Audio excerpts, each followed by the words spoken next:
بسم الله الرحمن الرحيم. السلام عليكم ورحمة الله تعالى وبركاته. شعب الرياض والستين ميل كستود كنول شيء waxaan leenahay السلام عليكم ورحمة الله تعالى وبركاته. waxaan rabaa inaan qodob yar u sheego shacabka Riyadh meel kasta ku nool yihiinba. waxaan la soconaa marka laga hadlayo saami qaybsiga gobolada waqooyi. meesha kaliya ay Riyadh iyo reer Sool iyo gobolada waqooyi baa ka heleen cadaalad waxa weeyaan dilka weey. dad badan baa dil u xidhnaa. hadda waxa la dilay bilin la soo dhaafay labiyo toban qof aad dilo xidhnaa waxa la dilay 6 qof la dilay laba ree awdala laba ree soola iyo laba beesha dhaxa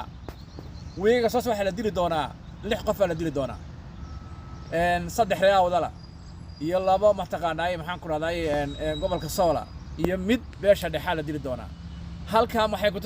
ku tusaysaa saami qaybsiga baabulka Hargeysa iyo cadaaladiisu inay tahay markay dil noqoto in dadka dilka lagu fulinayaa yihiin beelaha darafyada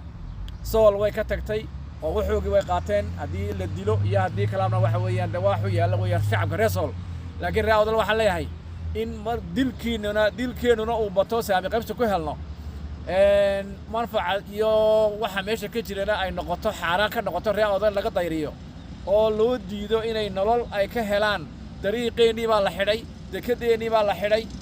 waxa la xidhay saami qaybsigii baa la xidhay wax walba waa la xidhay saadaraad waxa leeyahay Riyadh maanta inoogu dhowdahay inaynu saami qaybsi ma sheegaysay aan gobolkeena maamulno kaasaana inoo ballana nin walo Riyadh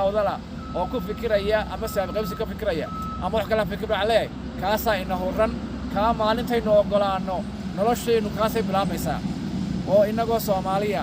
oo gobolkeena ka talanaynu u baahanay kaasaynu ku talin karnaa aad baan idin salaam iyo meel joogtaanba wassalaamu calaykum wa rahmatullahi ta'ala wa barakaatuh.